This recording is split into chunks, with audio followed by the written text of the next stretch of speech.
In the upscale retail district of Brighton Heights, a bustling high-end boutique named LaBelle drew in affluent customers from all corners of the city. Its sleek glass facade and elegant displays showcased the latest designer fashions, while the employees, dressed in chic uniforms, exuded an air of sophistication. The store was synonymous with luxury, yet beneath this polished exterior lay a dark reality, one that had remained hidden from most. At the helm of the LaBelle chain was Terrence Washington, a black entrepreneur whose vision had built the brand from the ground up.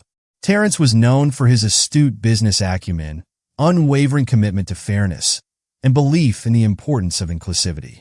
However, as of late, troubling whispers of discriminatory practices began to seep through the store's polished veneer. Reports of employees treating black customers with disdain emerged sporadically, but the patterns were alarming enough for Terrence to take action. He couldn't shake the feeling that there was something fundamentally wrong within his stores, something that threatened the very principles on which he had built his empire. Determined to get to the root of the problem, Terrence devised a plan. He knew that if he walked into his own store as himself, the employees would likely fall back on their trained respect. After all, he was their boss, and his authority commanded a certain level of fear. But Terrence wanted to see the truth firsthand, how deeply the roots of racism had spread within his own establishment. With the assistance of a skilled makeup artist, he transformed his appearance. His skin tone was subtly altered, a wig concealed his usual short, polished hairstyle, and he dressed in understated, casual clothing. When he looked in the mirror, he could barely recognize the man staring back at him. He was ready. Terrence entered LaBelle with the same casual demeanor any customer would have. The store buzzed with activity, but no one acknowledged his presence. There were no warm greetings, no respectful nods from the employees who usually fawned over customers. He browsed through the racks of clothing, picking up items and waiting for someone to approach him. As he moved through the aisles, a subtle shift in the employees' attitudes became all too apparent. A sales associate nearby, a tall man named Greg, glanced at him with thinly veiled disdain, quickly turning away as if Terrence's presence was unwelcome. "Excuse me, could you help me?" Terrence asked, trying to keep his tone friendly. Greg sighed heavily, rolling his eyes before approaching with an air of annoyance. "What do you want?" he asked, his tone flat and dismissive. Terrence inquired whether a particular jacket came in a different size, but Greg barely looked at it before replying. "I don't think you can afford that. Why don't you check the clearance section instead?" The word struck Terrence hard, but it was the contempt in Greg's eyes that cut deeper. It was the unspoken assumption that, due to his perceived race, he didn't belong in the store, a place meant for affluent customers, not someone like him. Terrence continued his undercover exploration, encountering similar attitudes from every employee he met. They barely made eye contact, spoke to him with condescension, and when he approached the register to make a purchase, the cashier, a young woman named Emma, handled his cash with a level of disdain that was hard to ignore. This was not a one-off incident. It was systemic. Each interaction reinforced the ugly reality of racism that permeated his store. They had no idea that the man they were belittling, the man they were trying to push out, was the very person who signed their paychecks. After finishing his shopping experience, Terrence stood at the front of the store, absorbing the weight of what he had just witnessed. It was far worse than he had imagined. Racism was not only present, it was embedded in every interaction. Returning home, he removed the makeup and let the gravity of the situation settle over him like a heavy blanket. This could not stand. The next morning, he arrived at LaBelle dressed in his usual sharp suit, polished shoes, and a calm yet serious expression. The employees immediately stood a little straighter upon seeing him, their demeanor shifting dramatically. Compared to the day before, "Gather everyone in the back," he instructed. As the employees filed into the staff area, confusion painted their faces. They knew something significant was about to happen. Terrence stood before them, an air of intensity behind his eyes. "I need to talk to you all about something very serious," he began, his voice even but heavy with emotion.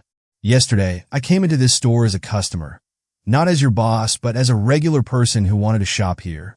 Murmurs of confusion rippled through the group. Greg shifted nervously. Emma looked bewildered. I disguised myself, Terrence continued. I made myself look like someone you wouldn't recognize. What I experienced was disturbing. He detailed the dismissive glances, the cold shoulders, the clear racial bias that had colored every interaction. I'm not just disappointed, he stated, his voice gaining intensity. I'm angry. Angry that this kind of behavior is happening in my store. Angry that you think it's acceptable to treat people differently based on the color of their skin. Silence enveloped the room. Some employees were wide-eyed with shock. Others stared at the floor, unable to meet Terrence's gaze. Greg's face was pale, and Emma's lips quivered as the realization of their actions settled in. I'm not going to tolerate it, Terrence said firmly. This stops today. But Terrence had more than words in store for his employees. He wanted them to understand the pain they had caused, to feel the weight of the discrimination they had so easily dished out. Starting tomorrow, he announced, each of you will undergo an experience of your own. You will be transformed just like I was, disguised as black customers. I'll take you to stores and establishments where you'll face exactly the kind of treatment you've been giving out. The employees were stunned. No one dared to protest, but their faces betrayed their horror.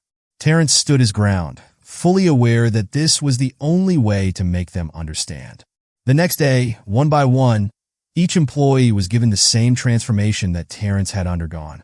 With the help of makeup artists, they were disguised as black men and women, stepping into a world they had only glanced at from a distance. Terrence accompanied them, a silent observer to the role reversal. As they ventured into various establishments, the roles had flipped. Now it was the employees who faced the dismissive glances, the cold shoulders, and the outright racism.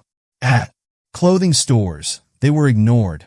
At restaurants, they were seated at the back or not served at all.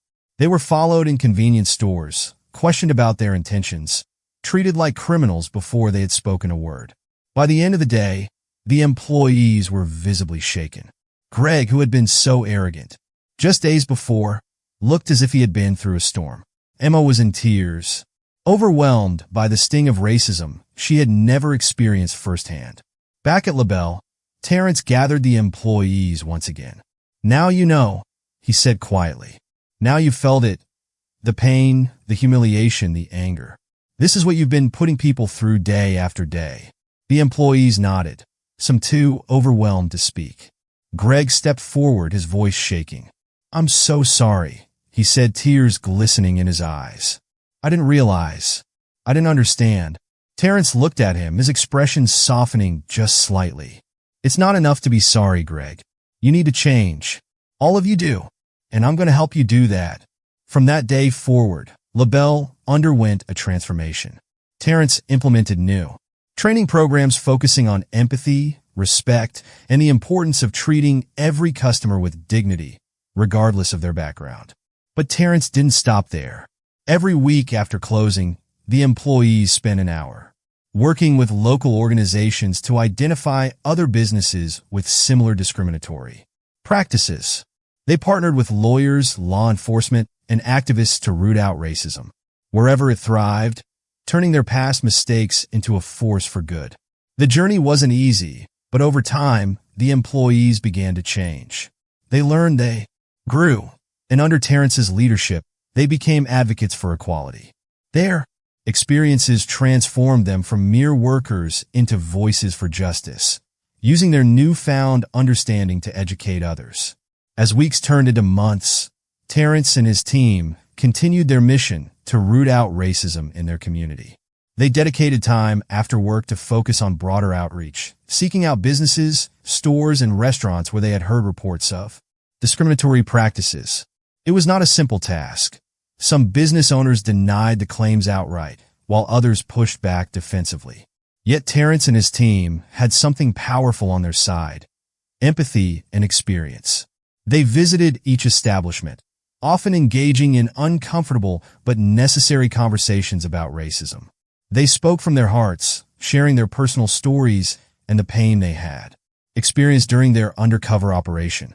Slowly, they began to win people over, not through aggression, but through the power of understanding. One evening, after closing, Terrence gathered his team for one of their regular debriefing sessions.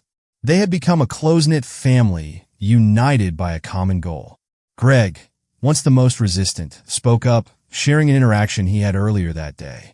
"I was at the coffee shop, and I overheard a manager dismissing a black customer, saying they couldn't afford the high-priced pastries," he recounted. "I stepped in and said that it was wrong and offered to buy the customer their order. I didn't even think. I just reacted. It felt good to stand up for someone, to say, 'You deserve better.'" Terrence smiled at him. "That's the spirit we need. It's not enough to be kind when we're wearing our badges. We need to be advocates everywhere we go." Months turned into a year, and the changes at LaBelle began to resonate. Customers took notice of the shift in attitude, the welcoming environment. Social media buzzed with praise for the store's commitment to equality, and as word spread, sales began to soar. Terrence stood at the helm of it all, a quiet pride swelling in his heart. He was no longer just a businessman. He was a leader fostering change. But the journey was far from over. As Terrence continued to lead the charge against racism, he faced backlash from those resistant to change. Some former employees filed complaints, labeling him as the black owner obsessed with diversity. But he stood firm, knowing the value of what he was creating. In the months that followed, LaBelle's story became a case study on inclusivity and corporate responsibility. It garnered media attention, showcasing how a company could transform itself from the inside out. The culture of change began to spread beyond LaBelle, inspiring other businesses to follow suit. Terrence was invited to speak at conferences, sharing his insights on dismantling racism in the workplace.